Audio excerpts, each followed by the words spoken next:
Hello, little children. Your friend, Velma Hagar. And we're going to start this off with, here's looking at you, kid. Nice cup of hot Italian roast coffee with monk fruit and half and half in it. Delicioso. Okay, it's New Year's Eve, 2024. And you know what? I got such a lesson this weekend on something. Tomorrow, as the new year begins, I'm giving up judging. It's not going to be easy. Not going to be easy. I mean, it's a weakness with me. And I'm going to be honest, I'm laughing about it, but it's nothing to really laugh about. It's very serious. I judge people. I judge others. I always make, they shouldn't be doing that. They shouldn't be wearing that. And they need to work harder. How I am. Okay, so with that said, you get to catch me on this. I've asked God to show me the difference between a discernment and a judgment, or an observation and a judgment, because observations and discernments are good. Like the Bible says, a wise man learns by watching. That's discerning, and that's, observation. But judging would be, I'm so glad I'm not like him. So that's where I have to make the line, because you can manipulate the whole thing and make it seem like you're discerning when, manipulate it around. And I know I'm good at that. You could trick yourself, and I don't want to do that anymore. It's a curse. When you judge others, you're going to be judged. And then, you know what happens? You judge other people's kids. Pretty soon that same thing comes down on your kids. So really, really be careful with that judging thing. I got this morning, I love this soft straws. What is it? Small straws in a soft wind that I get I get a little message every day from them. And after I had made this commitment to do this with the judging, oh my gosh, this morning it was flat out talking to me. It was like I went, yikes, this is God telling me, you've got to stop doing judging.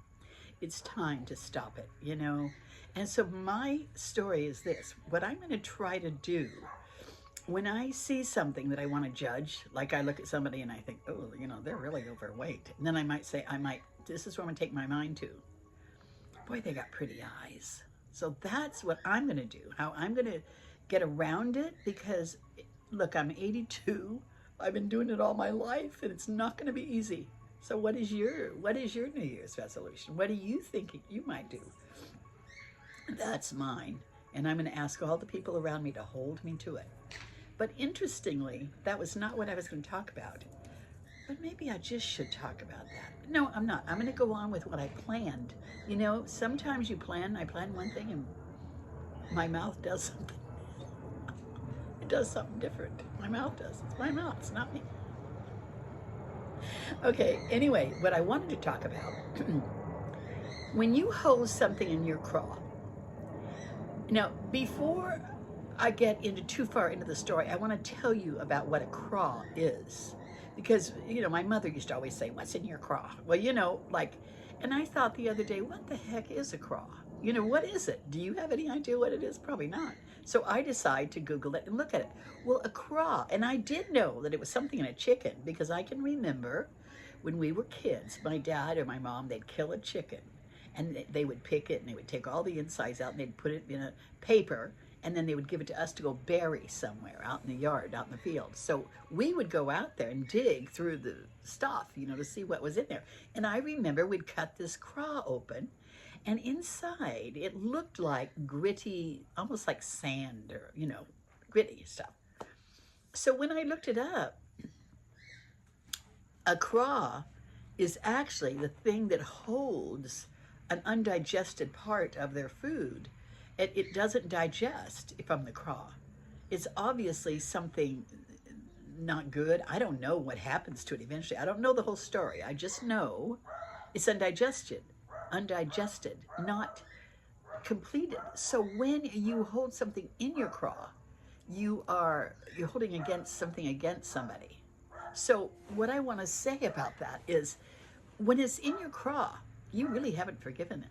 I had a friend. I kept something in my craw for 10 years. And her and I, still friends, Still, but I was always this little thing in my craw that I never discussed with her.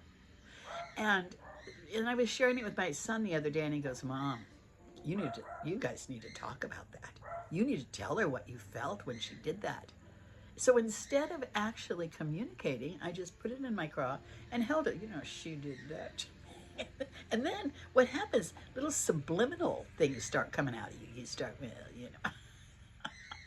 At least that's how I operate.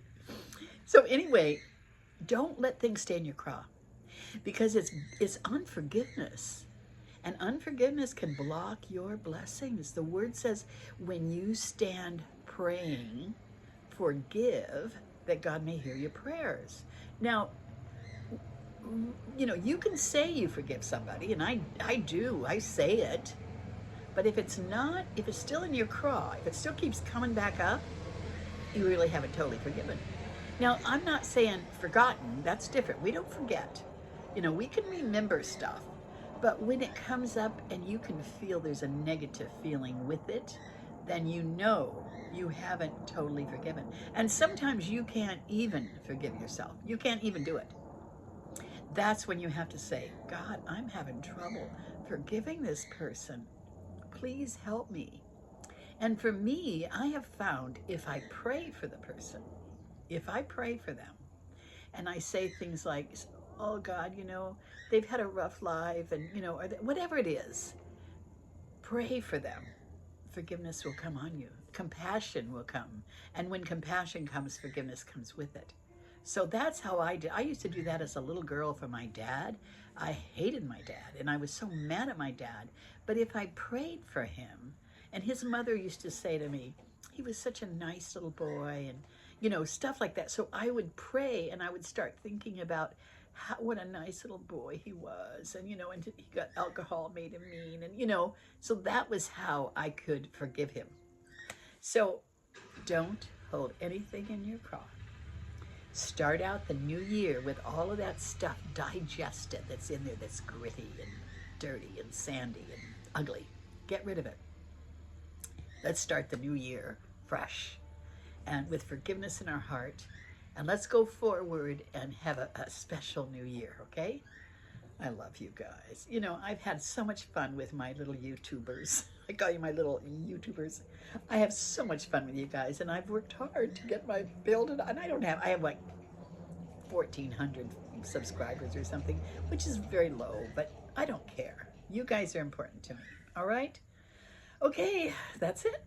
That's it. And buy my book, Hidden Treasures in Secret Places, Hidden Treasures in Dark Places. Both of them are 5-star. They're wonderful. They're just wonderful. And I mean it. On Amazon, Velma Hagar, Hidden Treasures. You'll find me there. And if you haven't subscribed, please do.